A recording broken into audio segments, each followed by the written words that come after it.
SBT, a cara do Brasil.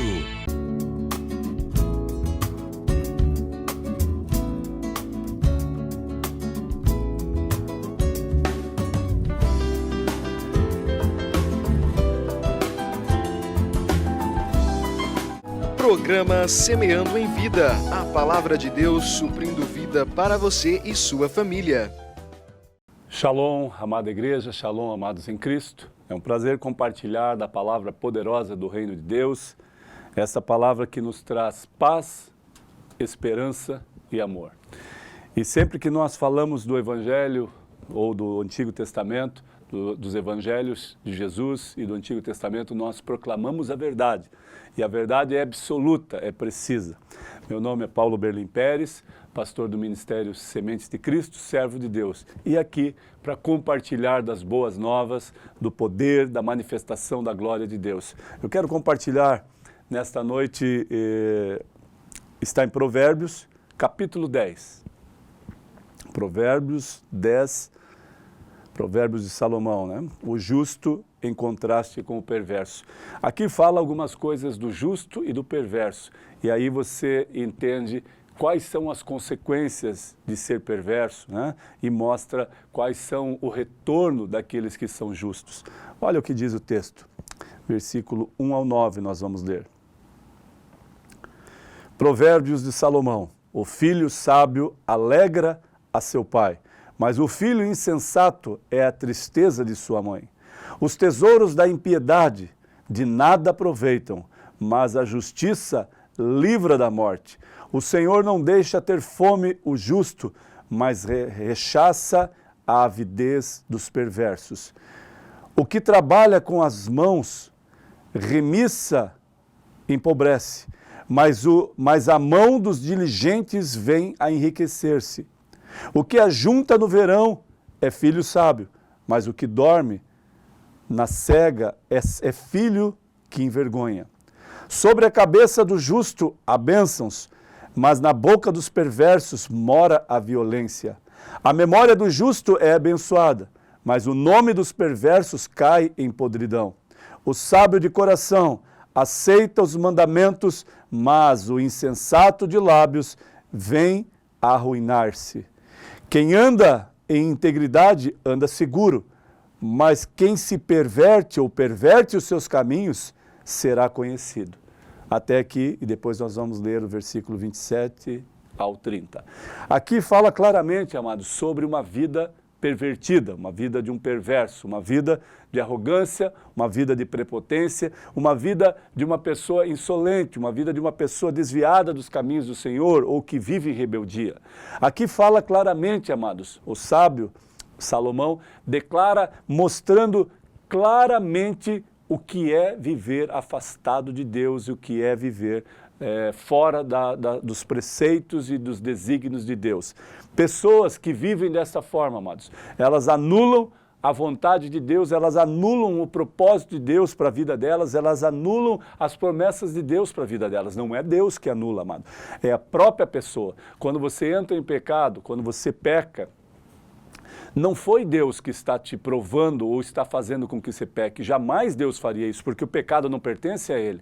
O pecado foi instituído na queda do homem e na queda de Lúcifer, de Satanás e seus demônios, quando se entraram em rebelião contra Deus, achando que eram suficientes, capazes ou maiores que Deus ou até igual a Deus. E não eram. E ele leva uma terça parte, né, com ele, os anjos caídos. Agora, quando nós entendemos isso, amado, nós podemos saber claramente o que o sábio estava falando. O filho sábio alegra o seu pai, mas o filho insensato é tristeza para sua mãe. Eu lembro muito disso, amado, né? Na minha trajetória de vida. Aqui fala, o filho sábio alegra o seu pai. Qual pai não tem prazer de ver um filho instituído nos preceitos e na condição em que Deus estabelece, em que Deus promove, em que Deus mostra, em que Deus faz na vida deles? E entristece o coração da mãe porque a mãe pensa, mas eu gerei esse filho com tanto amor, com tanto carinho, cuidei dele nessa trajetória de vida, fiz tantas coisas para ele, e de repente a palavra de Deus fala que ele é tristeza para sua mãe. Os tesouros da impiedade de nada se aproveitam, mas da justiça livra da morte. Ou seja, os tesouros da impiedade, o homem corrupto que se vende, que faz coisas absurdas, que se corrompe, ele pode ter um patrimônio por maior que seja, ele pode ter muitas coisas, ele pode ter muito dinheiro na conta bancária dele, mas, amados, ele não tem felicidade e a qualquer momento ele pode cair e perder tudo. Quantos grandes na nação brasileira ou fora da nação brasileira que nós vimos isso acontecer? Há pouco tempo, um dos grandes homens do país, a qual foi instituído como um dos mais ricos e poderosos do mundo, se eu não me engano, estava como o 7º mais rico do mundo. Talvez tenham pessoas que também são ricas, extremamente ricas, e não se dispõem a falar do seu patrimônio. Mas ele foi instituído isso. E de repente você olha um julgamento, uma situação instituída para que, sobre o roubo dele, sobre os desvios, sobre os acordos ilícitos, e agora aparece algo grande. Este homem abatido, oprimido, tendo que responder para a Polícia Federal, pelos seus supostos crimes, pela suposta corrupção. E aí, amados, onde está aquele império? É o império de bênção ou de maldição? É o império que agregava, porque essas pessoas, amados, estão tão cegas que eles acham que o poder que eles têm, o dinheiro que eles têm, nada vai acontecer. Mas uma hora cai. O governador do estado de São Paulo, quando foi preso, amados, ele fez a mansão dele com quadros caríssimos, com objetos raros e caros, né? Muito caros. Ele constituiu um reinado particular para ele, ao qual ele atribuía para os seus convidados para que vissem o quanto ele podia. Em determinado momento ele vai preso por alguns delitos e erros que a lei brasileira instituiu como crime. Está preso e agora usufruindo do quê, amados? Então aqui está claramente, há tantos anos atrás, escrito: o tesouro da impiedade de nada aproveitam, mas a justiça livra da morte. E alguns desses não estão mortos, mas estão mortos espiritualmente, amado. Precisam da graça e da misericórdia de Deus. E talvez Deus é tão misericordioso, amados, que no momento dessa fragilidade e debilidade que agora eles reconhecem que eram prepotentes, arrogantes, soberbos, agora Deus vem até eles através do Espírito Santo e dá a oportunidade de arrependimento. Alguns se arrependem, mas alguns continuam com a cegueira espiritual, na prepotência, na arrogância, como nós vimos de vários políticos que foram presos, de várias pessoas estão presos e mesmo encarcerados são arrogantes, são soberbos, são autoritários, achando que ainda tem poder. Amados, foi tirado deles esse poder, foi retirado, anulado aquilo que eles desfrutavam, foram encarcerados como um pássaro que tem a sua liberdade para ir e vir aonde quer, agora está numa gaiola, enjaulado, preso, sem sequer poder estar com a sua família. Amados, vale a pena? Valeu a pena isso? Alguns falam, mas se não pegarem, se não for preso, vale a pena. Amados, o coração dessas pessoas é enganoso, é árduo, é uma miséria espiritual que não há paz nunca. A palavra de Deus nos mostra isso. Eles não têm paz. Quantos ricos, amados, se suicidando, porque não há paz. E a paz de Deus, que excede todo entendimento, é que dará a essa pessoa, vai outorgar a essa pessoa que tem a felicidade. Mas é nítido que não tem, porque tudo é corrupto, tudo o que foi adquirido foi através de enganação, de corrupção, de passar por cima de pessoas, de ferir pessoas, de abater os mais pobres, de consumir os pobres. É por isso, amados, a consequência é essa. Então a palavra é clara. O Senhor não deixa ter fome o justo, mas rechaça a avidez dos perversos. O que trabalha com as mãos, remissa, empobrece, mas o que diligentemente vem, enriquece, a enriquecer-se. Mas a mão do diligente vem a enriquecer-se. O que ajunta no verão é filho sábio, mas o que dorme se cega e é filho da vergonha. Por quê? Aqui está claro que nós precisamos nos esforçar. Todos nós adquirimos coisas através do trabalho. Alguns falam, mas esse trabalho é árduo, eu gostaria de ter muito fácil. Eu não quero mais viver essa pequenez de ter poucas coisas, eu quero muito. E aí ele se corrompe quando ele poderia e tem capacidade de ser bem-sucedido sem se corromper, amado. Todos têm uma trajetória de vida. A opção da corrupção é sua ou minha. A opção de fazer as coisas certas é sua e minha. E olha o que diz o texto no versículo 27 ao 30. Olha que coisa tremenda. O temor do Senhor prolonga os dias da vida, mas os anos dos perversos serão abreviados. Ele está falando que quem teme ao Senhor, que é o princípio da sabedoria, esses homens, essas mulheres prolongam os dias da sua vida. Mas o perverso, amados, os anos do perverso são abreviados. A esperança dos justos é alegria. Olha que coisa tremenda. E a alegria do Senhor é a nossa força, a palavra de Deus nos diz. Então ele está falando que a esperança dos justos é a alegria, promove a alegria. Eles se regozijam porque tem um Deus soberano sobre a vida deles. Mas a expectação dos perversos perecerá. O caminho do Senhor é fortaleza para os íntegros. Olha que coisa tremenda.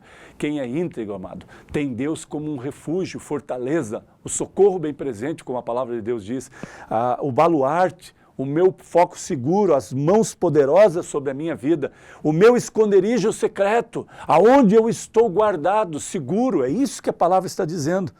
Mas ruína aos que praticam a iniquidade. O justo jamais será abalado. Aqui está dizendo algo tremendo, que talvez eu e você pensemos assim, mas todos são abalados. Todos são abalados, mas nem todos permanecem abalados. Para todos vem uma proposta de derrota, de morte ou de pecado. O inimigo tenta em todas as vidas. Ele está ao derredor, bramando como um leão a quem possa tragar, a quem possa matar. Agora, cabe a mim e a você saber que essas propostas de Satanás e do inimigo das nossas almas vêm para nos matar, para roubar, destruir e matar. Agora, eu e você nos colocamos e nos posicionamos como filhos de Deus, como servos do Senhor, e agora falamos não. Eu sou justificado por causa da justiça de Deus. Nem um justo, a palavra de Deus diz que não há um justo sequer, mas nós nos tornamos justos por causa da justiça de Deus que está em nós. E atribuído a justiça de Deus em nós, nós nos tornamos mais do que suficientes, capazes de enfrentar as adversidades, de enfrentar as situações contrárias. E nós nos colocamos de pé como justo, que jamais será abalado, mas os perversos não habitarão na terra. Olha que coisa tremenda. Então eu e você, amados, podemos sim nos levantar, nos reerguer e dizer e olhar para o autor e consumador da nossa fé, seguir para o alvo, Jesus. Jesus é o alvo. A salvação é o alvo para as nossas vidas, porque não há nenhuma meta, não há nenhum objetivo maior do que a salvação. Você pode ter metas e objetivos. Eu tenho metas e objetivos. Todos nós podemos ter, amados. Não estou anulando isso. Agora, a maior meta, o maior objetivo, a maior missão da tua vida é alcançar a salvação. Mas, pastor, isso é heresia, porque a salvação não se conquista. Não se conquista por mim e por você, mas a maneira que eu conduzo a minha vida vai dar a oportunidade da salvação lá na frente, porque nós somos salvos pela graça, pela misericórdia de Deus. Pela graça sois salvos por meio da fé em Cristo Jesus. Amém. É a graça, o favor imerecido. Agora, para que eu alcance essa graça, esse favor imerecido, eu preciso entrar numa dimensão de reino, caminhar conforme a vontade de Deus. Ou seja, eu poderia falar assim para você, ó, a graça vai te salvar, caminhe como você quer, continue pecando, continue fazendo. Quando Jesus voltar, a graça dele é maior e te sustenta e virá sobre você e você será salvo. Amados, é um engano de Satanás, é mentira, para que as pessoas que estão no pecado continuem no pecado, para as pessoas que estão inseridas dentro da igreja, que estão vivendo uma vida miserável espiritualmente, porque dentro da igreja pego na mão da sua esposa, dentro da igreja abraço a sua esposa, acaricio os seus filhos, lá na casa é uma briga. parece uma loucura. Bate na esposa, ou a esposa bate no marido, os filhos afrontam o pai, os pais rebaixam e colocam palavras de maldição aos filhos. Amados, que posição é essa? Quer dizer que essas pessoas também, independente do que façam, virá a salvação? Não. É por esforço, eu preciso me esforçar dia após dia, vencendo as batalhas de glória em glória, conforme a palavra de Deus, criando maturidade, crescendo na fé, crescendo como filho. Ou seja, as coisas de menino eu deixo para trás. Outrora fazia coisas de meninos, pensava como menino, agia como menino. Agora que sou homem, deixo para trás as coisas de menino para viver as coisas da identidade de Deus. O apóstolo Paulo fala sobre isso em 1 Coríntios capítulo 13 e deixa claramente, quando ele fala do amor, o amor supremo de Deus. Então, amados, nós precisamos entender, vale a pena perseverar. E se você ainda não caminha com Jesus, não aceitou Jesus como teu único e total Salvador, amados, não sou eu que posso fazer isso por você. A salvação é individual, plena e absoluta, e a opção de escolha é minha e tua. Você decide escolher a Deus, reconhecer Jesus como único e total Salvador ou não. Alguns falam assim, eu trabalhei muito para adquirir o que eu tenho, para conquistar o que eu tenho. Eu não preciso, não foi Deus que fez, eu fiz o meu trabalho. Continue pensando assim. E quando você desviar ou cair, ou vier uma enfermidade, ou vier qualquer coisa, aí você lembra que o seu dinheiro pode fazer tudo, né? Pode comprar. O teu dinheiro pode comprar a tua felicidade. Alguns falam, sim, eu tenho iates, eu tenho avião, eu tenho jet ski, eu tenho lanchas, eu tenho carros importados. Isso é a felicidade? Quando vem uma enfermidade, quando vem uma palavra de derrota, quando vem uma separação, quando vem um problema de drogas com os filhos, isso te dá alegria? O teu dinheiro pode comprar tudo isso? O teu dinheiro pode comprar a salvação do teu filho, da tua esposa, da tua casa? O teu dinheiro pode te dar paz? Não. Não adianta mudar. Ou você está cego realmente, ou não quer ouvir a verdade. Agora, eu fui chamado para falar a verdade da palavra do Evangelho, a verdade pura, a verdade transparente, a verdade clara. A opção de escolha, amado, é sua. Eu não estou aqui para julgá-lo e nem para condená-lo. Estou aqui para expor a verdade e colocar diante de você a opção de escolha. Ah, mas quem é você para falar isso? Eu sou uma pessoa, um servo de Deus que foi chamado para pregar a sua palavra, para falar do seu reino, porque eu também era cego, porque eu também era perdido. E fui alcançado por esta graça, essa misericórdia de Deus, que no passado vivia na iniquidade e no pecado. Mas a graça de Deus me alcançou e eu decidi, optei por escolher a melhor parte, escolher o reino de Deus, escolher a Jesus e ter Ele como meu Senhor e Salvador. Não só como Salvador, porque Salvador, amados, é resgate, é vida eterna. Mas se eu olho só para a salvação e não entendendo o senhorio de Jesus sobre a minha vida, que Ele é o meu Senhor, Ele guarda a minha vida, Ele direciona a minha vida, ou eu escolho, não pode ter duas opções, que Ele seja só o meu Salvador e não o Senhor. Ele precisa ser o meu Senhor e Salvador. Que você receba essa palavra e seja tocado pelo poder do Espírito Santo, em nome de Jesus. Amém.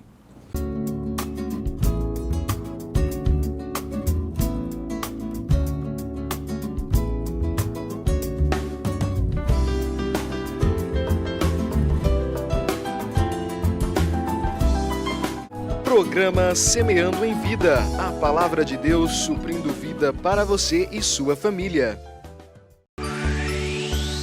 SBT, a cara do Brasil.